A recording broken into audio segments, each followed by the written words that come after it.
Ismail Haniyeh tewas karena sebuah bom yang diselundupkan ke dalam wisma tempat ia menginap. Tepatnya, bom tersebut diselundupkan ke dalam kamarnya. Bagaimana sebenarnya kronologi terbunuhnya pentolan Hamas ini? Simak sampai habis di Global Genius Network. Seperti yang sudah diketahui, pemimpin Hamas Ismail Haniyeh tewas pada Rabu 31 Juli 2024 sekitar pukul 2 dini hari waktu setempat saat beristirahat di Teheran, Iran. Saat itu, Haniyeh berada di Teheran untuk menghadiri acara pelantikan Presiden Iran yang baru terpilih, yaitu Masoud Pezeshkian. Haniyeh tiba di Teheran untuk menghadiri acara tersebut pada hari Selasa 30 Juli 2024. Dan pada hari itu, Haniyeh juga bertemu dengan pemimpin tertinggi Iran, Ayatollah Ali Khamenei. Setelah acara pelantikan inilah, Haniyeh kemudian bermalam di sebuah wisma yang berada di kompleks yang dijaga oleh Korps Garda Revolusi Iran atau IRGC bernama Nashad di utara Teheran. Awalnya, pemerintah Iran dan Hamas mengklaim bahwa Haniyeh ini tewas karena serangan roket atau rudal yang diluncurkan dari luar gedung tempat ia menginap. Namun, temuan baru yang diberitakan oleh The New York Times mengatakan Haniyeh tewas terbunuh karena sebuah bom yang diselundupkan ke dalam wisma tempat ia bermalam. Dan tepatnya, bom ini diselundupkan ke dalam kamar Haniyeh. Yang kemudian, bom ini diledakkan dari jarak jauh setelah tahu bahwa Haniyeh berada di dalam kamar tersebut. Setelah bom meledak, tim medis yang ada di komplek tersebut segera menuju ke kamar Haniyeh. Tapi sayang, Haniyeh dinyatakan tewas di tempat beserta dengan bodyguardnya.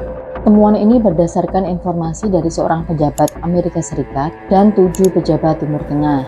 Mereka juga mengatakan bahwa dalang dibalik pembunuhan ini adalah Israel. Dan atas tuduhan ini, Israel tidak memberikan pernyataan apapun. Israel tidak membenarkan, juga tidak membantahnya. Pejabat IRGC menyatakan bahwa ledakan ini hanya menimbulkan sedikit kerusakan pada bangunan wisma, meskipun jendelanya hancur dan sebagian dindingnya runtuh. Hal ini semakin menguatkan dugaan bahwa ledakan tersebut bukan disebabkan karena roket atau rudal, melainkan bom yang ditanam. Menurut hasil penyelidikan The New York Times, ternyata bom tersebut sudah diselundupkan ke dalam wisma sejak 2 bulan lalu. Kok bisa ya? Padahal wisma ini dijaga secara ketat oleh IRGC dan yang menginap di sana bukan hanya pemimpin Hamas tetapi juga ada pejabat yang lain. Berarti Iran kecolongan kalau kayak gini ceritanya. Ismail Haniyeh memang diketahui sering menginap di wisma ini saat sedang berkunjung ke Teheran, Iran. Dan wisma ini sendiri sebenarnya sudah biasa digunakan untuk menjamu para tamu dari negara lain, bukan hanya Haniyeh. IRGC mengatakan bahwa serangan ini mengingatkan pada aksi pembunuhan terhadap ahli nuklir terkemuka Iran, yaitu Mohsen Fakhrizadeh yang dilakukan oleh Mossad, Badan Intelijen Israel pada tahun 2020, di mana saat itu Mohsen Fakhrizadeh dibunuh dengan menggunakan robot AI yang dikendalikan dari jarak jauh oleh agen Mossad. Jadi, kasus pembunuhan pemimpin Hamas ini juga diduga kuat dilakukan oleh Israel, karena sebelumnya Israel telah bersumpah akan membunuh Haniyeh dan para pemimpin Hamas lainnya. Perlu diketahui juga bahwa pembunuhan Haniyeh ini terjadi 1 bulan setelah Israel melakukan serangan udara di Khan Yunis, Gaza Tengah, yang menewaskan pemimpin militer Hamas, Muhammad Deif.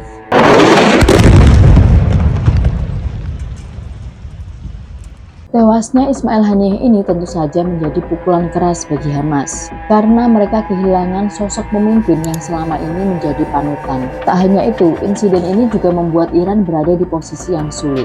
Bagaimana tidak, seorang tamu undangan tewas untuk menghadiri acara resmi negara mereka, dan ini membuat Iran berjanji untuk melakukan serangan balasan. Menurut AFP, kematian pemimpin Hamas ini bagaikan sebuah petir bagi warga Gaza. Mereka sangat terkejut dan masih tak percaya. Mereka juga menyayangkan mengapa Haniyeh bisa terbunuh di Iran, tempat yang seharusnya bisa melindunginya dengan lebih baik. Faksi-faksi Palestina melakukan seruan untuk melakukan pemogokan umum dan memprotes pembunuhan tersebut. Warga Palestina, khususnya mereka yang tinggal di kamp-kamp pengungsian, berada dalam kesedihan, duka, dan keputusasaan yang mendalam. Namun, sepeninggal pemimpinnya ini, Hamas bertekad untuk melanjutkan perjuangan mereka. Apapun itu, semoga keadaan bisa segera membaik. Karena jika terjadi peperangan, sudah bisa dipastikan rakyat sipil yang akan banyak menjadi korbannya. Thanks for watching dan sampai jumpa di video selanjutnya.